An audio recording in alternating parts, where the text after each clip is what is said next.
Hello hi friends, నా పేరు సురేష్.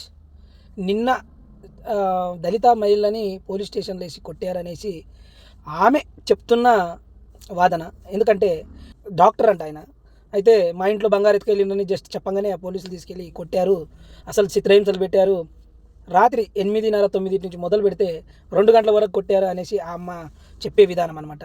అయితే ఇన్ని రోజులు చిన్న చిన్న సంఘటనలకు కూడా కరాటే కళ్యాణి గారు అనే ఆమె ఎన్నెన్నో మాట్లాడేసి మహిళా సంఘం ఉంది, మిమ్మల్ని అసలు మీ అంత చూస్తా అనేసి ఇంతకుముందు ఈసబగూడలో శ్రీకాంత్ రెడ్డి యూట్యూబర్ని చితకబాదింది. అసభ్యంగా వీడియోలు చేస్తున్నావు నువ్వు అది ఇదని. తర్వాత మళ్ళీ రీసెంట్గా లావణ్య అనేసి మన రాజ్ తరుణ్ గారిది విశ్వదాన్లో అసలు దాంట్లో కూడా ఏదో చిన్న మాట ఎవరో మాట్లాడిందని మహిళా సంఘం నేను ఖండిస్తున్నా అని చెప్పి మాట్లాడారు. మరి ఇట్లా మహిళల మీద ఇప్పుడు జరిగింది రేప్ అటెంప్ట్ అలాంటివి జరుగుతున్నాయి కదా, దీని గురించి ఎందుకు మాట్లాడవు తల్లి నువ్వు? కరాటే కళ్యాణ్ గారు ఇంకా ఇతర లేడీస్ కానీ ఎవరైనా మహిళా సంఘాలు కానీ కొంచెం మాట్లాడండి. వాళ్ళకే కాదు, వాళ్ళొక్కలే మహిళలు కాదు, వీళ్ళు కూడా మహిళలే. మీరు మాట్లాడంటే అసలు వీడియోలో లేవు, ఏం అర్థం కావట్లేదు. మీరు మాట్లాడాలని కోరుకుంటున్నానమ్మా, మాట్లాడండి.